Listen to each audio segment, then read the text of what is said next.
आज के इस महारैली में अरविंद केजरीवाल के आह्वान पर जितने मां भारती के बेटे बेटियां बैठे हैं, खड़े हैं, चारों तरफ आगे पीछे, एक बार मैं चाहूंगा कि मां भारती के सम्मान में दोनों हाथ हम सारे लोग जितने बेटे बेटियां हैं सबका हाथ ऊपर उठना चाहिए।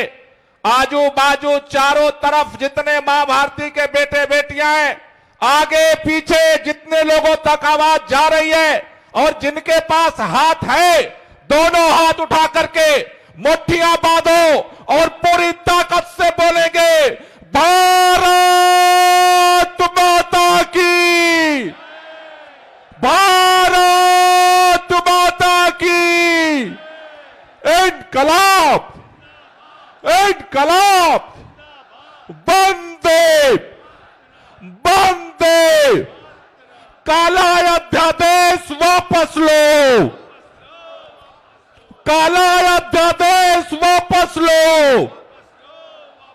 अरे मोदी जी की गुंडागर्दी, अरे मोदी जी की तानाशाही, अरे लोकतंत्र में हिटलर शाही।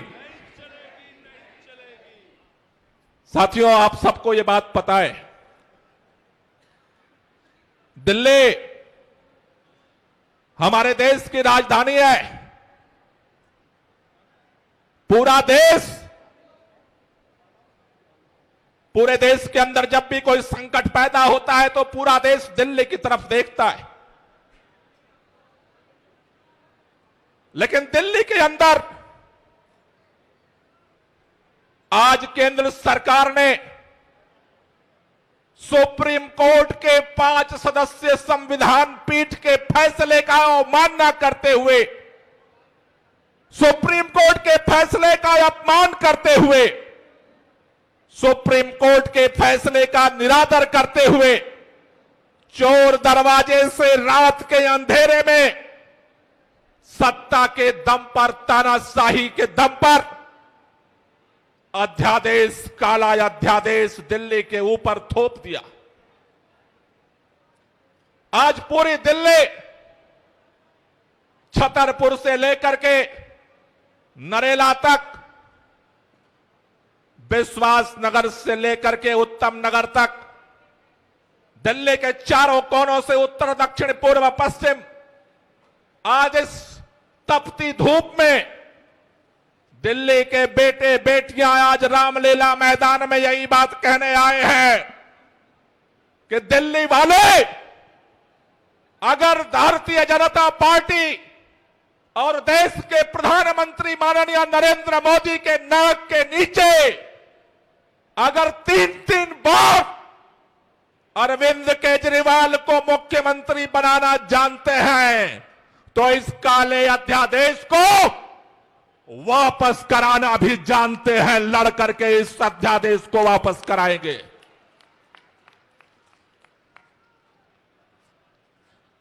भारतीय जनता पार्टी के लोगों से पूछो, आपने सुप्रीम कोर्ट के फैसले को क्यों नहीं माना?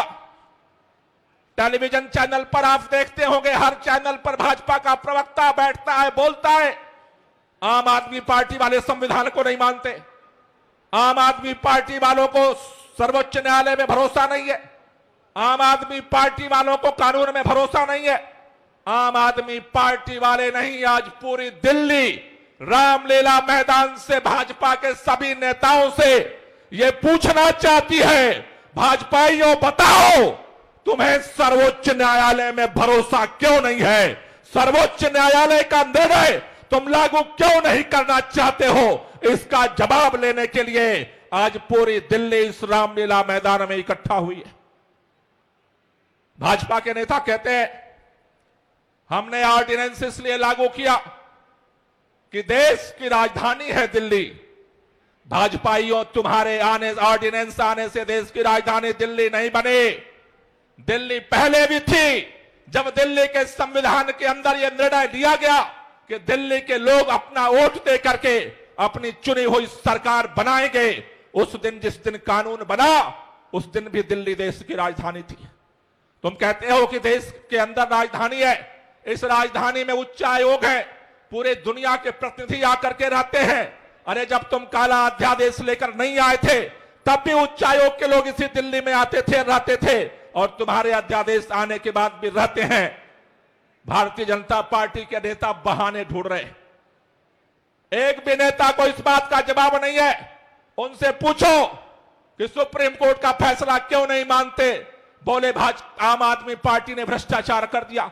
उनसे पूछो सुप्रीम कोर्ट का फैसला क्यों नहीं मानते, बोले ये हो गया।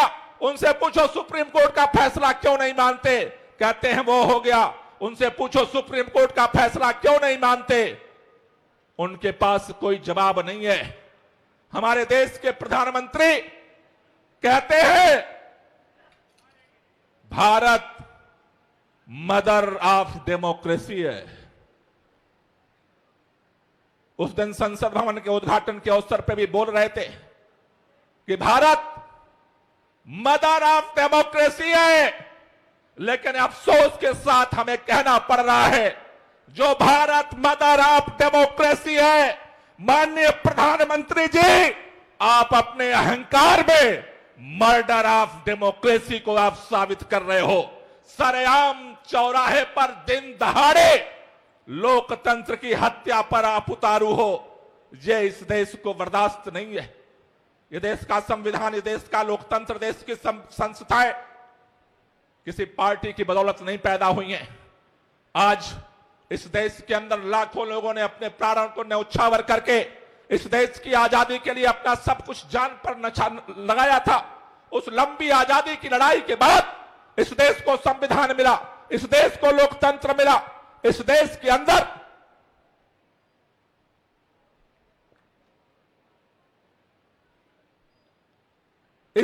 अंदर लाखों लोगों ने अपना लहू बहाया है, तब इस देश को लोकतंत्र मिला है, संविधान मिला है। इस देश के अंदर ये दिल्ली वही दिल्ली है जब 1857 की जंग आजादी में हंसते हंसते लाखों लोगों ने अपनी कुर्बानियां दी थी। जिस समय बहादुर शाह जफर लड़ रहे थे इस देश के लिए, उनको नहीं पता था कि एक दिन ऐसा भी आएगा जब उसी लोकतंत्र की हत्या की जाएगी सरेआम देश के प्रधानमंत्री के द्वारा। उनको यह बात नहीं पता थी कि एक दिन ऐसा आएगा। नाना साहब जब लड़ रहे थे, झांसी की रानी लड़ रही थी, तात्या टोपे लड़ रहे थे, बेगम हजरत महल लड़ रही थी, तो उन्हें नहीं पता था कि हमारी कुर्बानियों के बाद इस देश के अंदर आजाद हिंदुस्तान में एक दिन ऐसा आएगा जब लोकतंत्र का सरेआम, जिसके ऊपर संविधान और लोकतंत्र के संरक्षण संवर्धन की जिम्मेदारी है, वही देश का प्रधानमंत्री सरेआम लोकतंत्र की हत्या करेगा। मैं आपसे एक ही बात कहना चाहता हूं साथियों, आज पूरे दिल्ली यहां पर खड़ी है, पूरे दिल्ली के बेटे बेटियां खड़ी हैं। भारतीय जनता पार्टी को सत्ता का अहंकार हो गया है। भारतीय जनता पार्टी ने कहा लोकसभा चुनाव में 7 सीट दिल्ली वाले जिताते हैं, उससे हमारी सरकार बनने बिगड़ने पर कोई फर्क नहीं पड़ने वाला। इसलिए सत्ता के अहंकार में काले ऑर्डिनेंस के माध्यम से भारतीय जनता पार्टी ने दिल्ली के मतदाताओं का, दिल्ली के लोगों के वोट की कीमत 0 कर दी है। मैं आपसे एक ही बात कहना चाहता हूं, कई हमारे मित्र कह रहे थे रामलीला मैदान में जो ये लाखों लोग इकट्ठा हो रहे हैं उससे क्या फर्क पड़ेगा। एक ही हम संकल्प लेकर के यहां से जाएंगे, हर कोने से, हर गली से, हर मोहल्ले से, हर जाति धर्म प्रांत हर क्षेत्र के लोग यहां मौजूद है। अगर भारतीय जनता पार्टी को अहंकार है कि हम दिल्ली वालों के वोट की कीमत 0 कर देंगे, तो एक संकल्प लेकर के जाओ। अगर अध्यादेश वापस नहीं होता है तो लोकसभा चुनाव में भाजपा को भी दिल्ली में हम 0 कर देंगे। यह संकल्प लेकर के हमें यहां से जाना है। हम शांतिपूर्वक लड़ाई लड़ रहे हैं। हम सड़क पर आज यहां इकट्ठा हैं, सड़क से लेकर के संसद तक और सुप्रीम कोर्ट तक, तीनों तरफ इस लड़ाई को लड़ेंगे। अगर आपने आम आदमी पार्टी में विश्वास किया, अगर आपने अरविंद केजरीवाल में विश्वास किया है, तो यकीन मानो आपके मान सम्मान को कभी झुकने नहीं देंगे, कम नहीं होने देंगे और इस लड़ाई को अंतिम अंजाम तक पहुंचाएंगे। आप सब लोगों का बहुत बहुत शुक्रिया, बहुत बहुत धन्यवाद।